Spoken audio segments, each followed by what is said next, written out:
Okay. Last సెషన్‌లో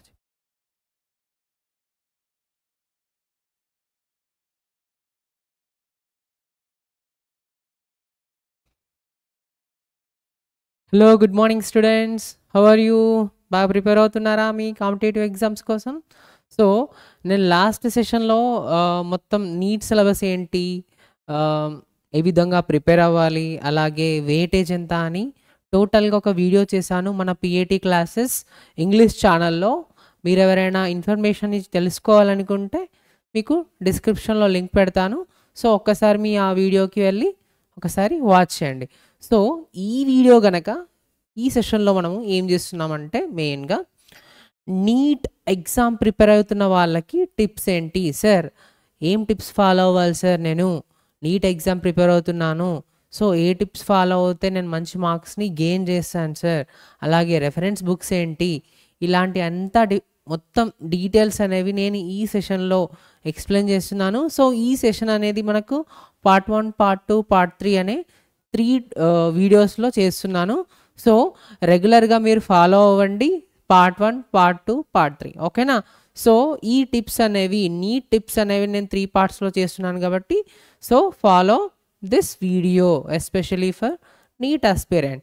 so మనము ఎప్పుడైనా గుర్తుంచుకోండి, నీట్ ప్రిపేర్ అవుతున్నప్పుడు ఒక పర్టికులర్ టైం టేబుల్ లేకుండా, అలాగే టిప్స్ ఫాలో అవ్వకుండా, మంచి రెఫరెన్స్ బుక్స్ లేకుండా మనం ప్రిపరేషన్ అనేది స్టార్ట్ చేస్తే అది కరెక్ట్ ప్రిపరేషన్ అనేది మీకు కుదరదన్నమాట. సో అలా కాకుండా మనం కొన్ని టిప్స్ ఫాలో అయ్యి గనక మనము నీట్ ప్రిపరేషన్ అనేది స్టార్ట్ చేస్తే అది బాగా పర్ఫెక్ట్గా మీకు వర్కౌట్ అవుతుంది అన్నమాట. అప్పుడే మీరు మంచి మార్క్స్ని 600+ అనే మార్క్స్ని గెయిన్ చేయగలుగుతారు. సో ఈ వీడియో చూసుకుందాం మనం. నేను కొన్ని టిప్స్ చెప్తున్నాను ఈ వీడియోలో గనక. సో పార్ట్ 2లో కొన్ని టిప్స్, ఇంకా పార్ట్ 3లో కొన్ని టిప్స్. అలాగే నేను ఎప్సెట్ పైన కూడా చాలా వీడియోస్ చేశాను. సో మీకు ఏ టిప్స్ కావాలన్నా రిలేటెడ్ ఎప్సెట్ మీరు నా వీడియోస్ చూడొచ్చు. అవి కూడా డిస్క్రిప్షన్లో లింక్ పెడతాను, ఒకసారి మీరు వెళ్ళండి ఓకేనా. సో అన్ని ఎప్సెట్ పైన మనకి వీడియోస్ ఉంటాయి. సో దాంట్లో మీరు ఒకసారి చూడండి. సో ఈ వీడియోలో నేను చూస్తున్నాను కొన్ని టిప్స్ చెప్పుకుందాం మనము. So first tip for NEET aspirants is nothing but first one, master the NEET syllabus first. మీరు అనలైజ్ చేయాలన్నమాట. ఈ నీట్ సిలబస్ ఎలా ఉంది, దాని పద్ధతి ఏంటి అంతా అనలైజ్ చేయాలి. అందుకే నేను ఏమంటున్నాను, master the NEET syllabus first. So first point దాంట్లో చూసుకుంటే మనము stick to the NCERT syllabus. ఓకేనా. మనము నీట్ ప్రిపేర్ అవుతున్నాం కాబట్టి ఎన్సిఆర్టీ సిలబస్ ఎనఫ్ అన్నమాట మనకి. Like 80% of the syllabus, 80% of the questions only ఇక్కడ నుంచి వస్తాయి మనకి, ఎన్సిఆర్టీ బుక్స్ నుంచి వస్తాయి, ఎన్సిఆర్టీ సిలబస్ నుంచి. So especially for biology and chemistry ఓకేనా. కెమిస్ట్రీ అండ్ బయాలజీకి మనకి ఎక్కువ ఎక్కడ నుంచి వస్తున్నాయి, ఎన్సిఆర్టీ బుక్స్ నుంచి వస్తున్నాయి. సో ఇది బాగా మీరు గుర్తుంచుకోండి.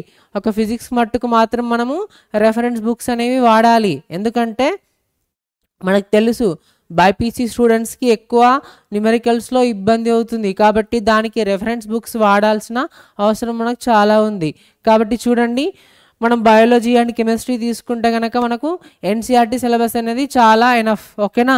సో నెక్స్ట్ చూసుకుందాం, ప్రిపేర్ ఏ చాప్టర్ వైజ్ వెయిటేజ్. సో మనకు చాప్టర్ వైజ్ వెయిటేజ్ అనేది చాలా ఇంపార్టెంట్ నీట్ ఆస్పిరెంట్స్కి. సో ఈ విధంగా చూసుకుంటే మనం ఒక మంచి లిస్ట్ అనేది ప్రిపేర్ చేసుకోవాలి ఓకేనా. మీకు కావాలంటే నేను టిప్స్ కూడా చెప్తాను నీట్ స్ట్రాటజీలో కమింగ్ వీడియోస్లో. సో ఇప్పుడైతే మీరు ఒక మంచి స్ట్రాటజీ ఉన్న, వెయిటేజ్ ఉన్న ఒక టైం టేబుల్ అనేది ప్రిపేర్ చేసుకోవాలి ఫస్టే. సో అది బాగా గుర్తుంచుకోండి మీరు. నెక్స్ట్, సో ఇక్కడ ఏది మనకి ఫోకస్ ఆన్ హై ఎల్డ్ టాపిక్స్ ఓకేనా. మనకి ఎక్కువ ఎక్కడ ఫోకస్ ఉండాలి, ఏ టాపిక్ నుంచి కనుక మనకి ఎక్కువ సిలబస్ వస్తుందో, ఎక్కువ వెయిటేజ్ వస్తుందో దానిపైన మనము ఎక్కువ టైం టేబుల్ కాన్సన్ట్రేషన్ అనేది ఉండాలన్నమాట. సో ఆ విధంగా మనము చూసుకోవాలి. సో తర్వాత చూద్దాం, don't waste time on out of the syllabus content ఓకేనా. ఇది బాగా ఇంపార్టెంట్ మనకి. చూడండి, సో అవుట్ ఆఫ్ ద సిలబస్ని మీరు ఎక్కువ పట్టించుకోకండి, ఎందుకంటే మనకు ఆల్రెడీ ఒక పర్టికులర్ సిలబస్ అనేది ఉంటుంది నీట్కి. కాబట్టి మీరు అవుట్ ఆఫ్ ద సిలబస్ పైన ఎక్కువ టైం అనేది వేస్ట్ చేయకండి. డైరెక్ట్లీ మీరు అనేది అంటే నీట్ సిలబస్ పైన ఎక్కువ కాన్సన్ట్రేట్ చేయండి, అప్పుడే మీకు టైం అనేది సేవ్ అవుతుంది, అలాగే ఎక్కువ మీరు ప్రాక్టీస్ చేసుకోవడానికి వీలుగా ఉంటుంది. సో ఇది బాగా గుర్తుంచుకోండి. నెక్స్ట్ చూసుకుందాం. సో ఇది కనుక మనకు ఫస్ట్ స్ట్రాటజీ. సెకండ్ చూద్దాం. సెకండ్ టిప్ చూద్దాం మనము. Follow the best study materials. Follow the best study materials. So best study materials ఎలా మనము అప్రోచ్ అవ్వాలి, ఎలా చూసుకోవాలి అది మనం తెలుసుకుందాం. మనకి ఎన్సీఆర్టీ సిలబస్, ఎన్సీఆర్టీ బుక్స్ అయితే ఉన్నాయి. సో అవుట్ ఆఫ్ దట్ ఏం సిలబస్ చదవాలి, ఇప్పుడు మన ఫిజిక్స్ మాత్రం కొన్ని ఎక్కువ చదవాలి, ఎందుకంటే న్యూమరికల్స్ చేయాలి కాబట్టి. బయాలజీకి అండ్ కెమిస్ట్రీకి మనకి ఆల్రెడీ ఎన్సీఆర్టీ బుక్స్ అనేవి ఎనఫ్, 80% 85% దాంట్లో నుంచే వస్తాయి కాబట్టి మనకి ఎనఫ్ అన్నమాట. సో ఇక్కడ చూసుకుంటే మనం ఏంది, NCERT books class 11 and 12 80 and 85% NEET questions came from the NCERT. ఓకేనా. సో ఎన్సీఆర్టీ బుక్స్ నుంచే మనకి 80 to 85% బుక్స్ అండ్ 85% క్వశ్చన్స్ అనేవి వస్తాయి. ఓకేనా. ఎక్కడ నుంచి, క్లాస్ 11 అండ్ క్లాస్ 12 నుంచి. ఓకేనా. సో ఎస్పెషల్లీ ఎస్సీఆర్టీ వాళ్ళు చదివిన వాళ్ళు, స్టేట్ సిలబస్లో చదివిన పిల్లలు ఎలా అంటే వాళ్ళకి చాలా ఇబ్బంది పడిపోతారు. సో మీరు ఫస్ట్ అనేది మీరు స్టేట్ అనేది పక్కకు పెట్టేసి అది ఓన్లీ ఐపీ పరంగా కాబట్టి మనం ఎన్సీఆర్టీని తీసుకొని ఎన్సీఆర్టీని అనలైజ్ చేయడం అనేది స్టార్ట్ చేయాలి. ఎస్పెషల్లీ స్టేట్ స్టూడెంట్స్కి చెప్తున్నాను, తెలంగాణ ఆంధ్రప్రదేశ్ ఐపీ బోర్డులో చదివిన పిల్లలకి చెప్తున్నాను నేను. వాళ్ళు ఏంటంటే మీరు ఎస్సీఆర్టీలో చదివారు, స్టేట్ సిలబస్లో చదివారు కాబట్టి మీరు ఎన్సీఆర్టీని స్టార్ట్ చేయండి, ఇప్పుడే స్టార్ట్ చేయండి, అప్పుడే మీకు ఒక గ్రిప్ అనేది వస్తుంది ఎన్సీఆర్టీ సిలబస్ పైన. ఓకేనా. సో అది బాగా గుర్తుంచుకోండి మీరు. నెక్స్ట్ చూసుకుందాం. Standard reference books. So standard reference books ఇప్పుడు నేను చెప్తాను కొన్ని ఎగ్జాంపుల్స్, కొన్ని బెస్ట్ ఎగ్జాంపుల్స్ నేను చెప్తున్నాను సబ్జెక్ట్ వైజ్, బాగా గమనించండి. మీరు ఇంకా ఏమైనా రెఫరెన్స్ బుక్ చేస్తే అది మీ ఇష్టం, మీ అవైలబిలిటీ, మీ కంఫర్టివ్నెస్ బట్టి మీరు రెఫరెన్స్ బుక్స్ని మీరు ప్రిఫర్ చేస్తారు. కాబట్టి నేను కొన్ని రెఫరెన్స్ బుక్స్ చెప్తున్నాను, దాంట్లో కొన్ని చూసుకుందాం మనము. సో ఫస్ట్ చూసుకుందాం మనం ఫిజిక్స్ చూసుకుందాం.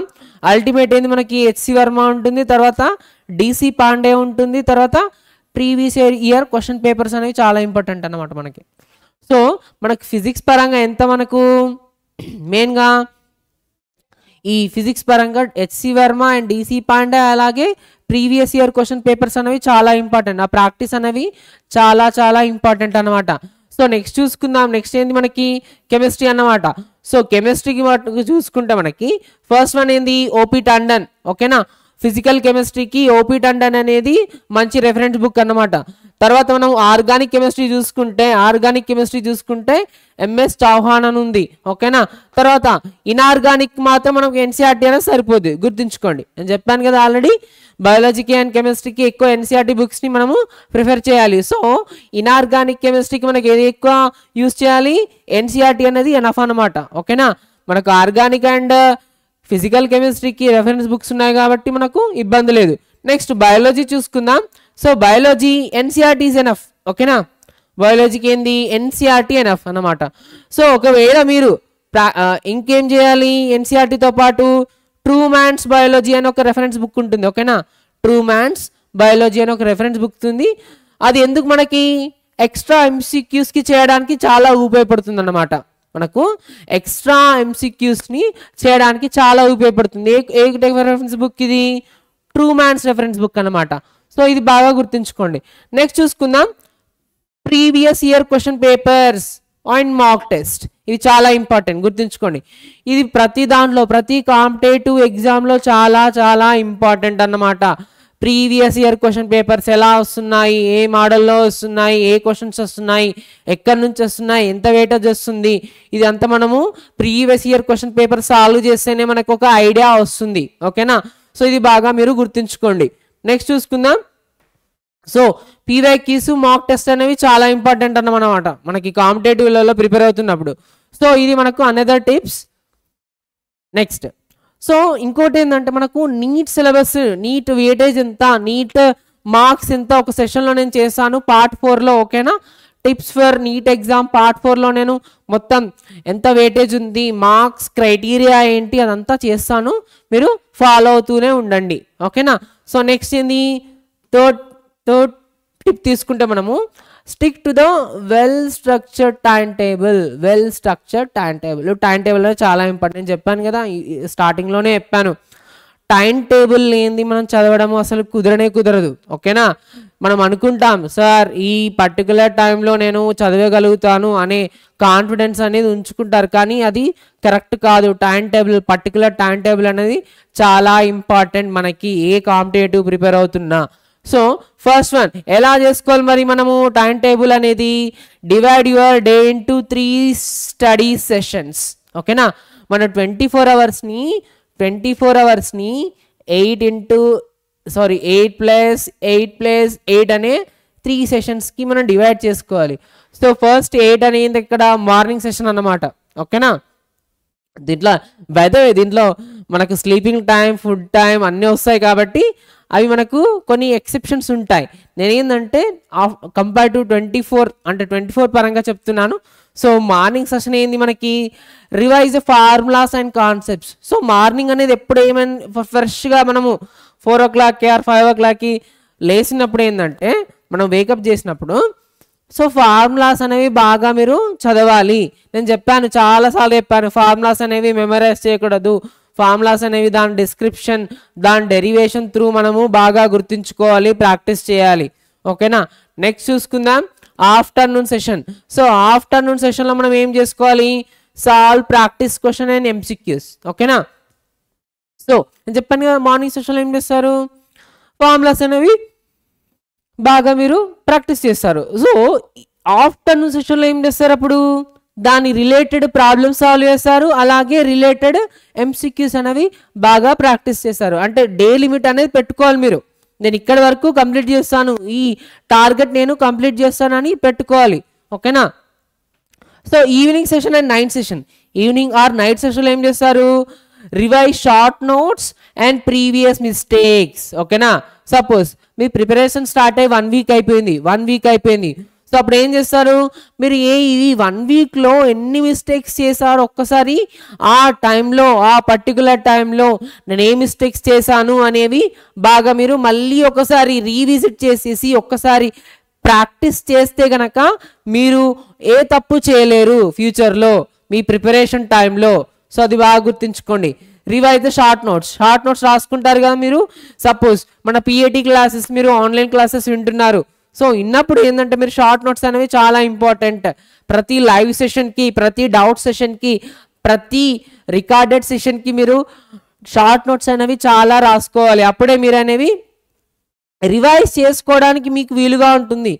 ఏ రెఫరెన్స్ బుక్స్ చదివినా కూడా మనం హ్యాండ్ రిటన్ నోట్స్ అనేవి చాలా ఇంపార్టెంట్ ఒక స్టూడెంట్కి అనేవి. సో అవి బాగా మెయింటైన్ చేయండి. నెక్స్ట్ చూసుకుందాం. నెక్స్ట్ ఇప్పేది మనకి ఫాలో ద 80-20 రూల్. 80-20 రూల్ అంటే ఏంటి మరి, 80-20 రూల్ అంటే 80% స్ట్రాంగ్ టాపిక్స్ పైన కాన్సన్ట్రేట్ చేయాలి అండ్ 20% ఎక్కడ మనము కాన్సన్ట్రేట్ చేయాలి, వీక్ టాపిక్స్ పైన, వీక్ ఏరియాస్ పైన. ఓకేనా, 80% మీకున్న 100% కెపాసిటీలో 80% అనేది స్ట్రాంగ్ టాపిక్స్ పైన మీరు కాన్సన్ట్రేట్ చేయాలి. అలాగే 20% అనేది వీక్ ఏరియాస్ పైన ఎక్కువ కాన్సన్ట్రేట్ చేయాలి. సో ఇదే మనకేంది 80-20 డివైడ్ రూల్ అన్నమాట. సో ఇది బాగా గుర్తుంచుకోండి. Next allocate at least 8 to 10 hours daily. ఓకేనా, మనకి ఏం చేయాలి, ఇప్పుడు నేను చెప్పానుగా 24ని 8 3 భాగాలుగా విభజిస్తున్నారు కదా. సో మనకి స్టడీ టైం అనేది ఎంత ఉండాలి, 8 to 10 hours అనేది చాలా ఇంపార్టెంట్. ఇది మినిమం అన్నమాట. ఓకేనా, మీరు మ్యాక్సిమం మీ కెపాసిటీని బట్టి మీరు చూసుకుంటారు కానీ సో నేను మినిమం చెప్తున్నాను 8 to 10 hours అనేది చాలా ఇంపార్టెంట్. ఓకేనా, ఇది బాగా గుర్తుంచుకోండి మీరు. So including the revision and test అన్నమాట. ఓకేనా, సో దీంట్లోనే ఈ 8 to 10 hours మనకి రివిజన్ అయిపోవాలి, అలాగే టెస్ట్ అనేవి పూర్తి అయిపోవాలి, మాక్ టెస్ట్లు, డైలీ మాక్ టెస్ట్లు అనేవి. సో ఇది మనకి ఈ సెషన్లో నేను చెప్పదలుచుకోవాల్సిన టిప్స్ అన్నమాట. సో నేను పార్ట్ 2లో ఇంకో కొన్ని టిప్స్తో వచ్చేస్తాను. So up to stay tune to my videos for NEET tips. ఓకేనా, So all the best for your NEET exam. I hope you will get 600 plus and 650 plus. Okay, now all the best students. Thank you so much.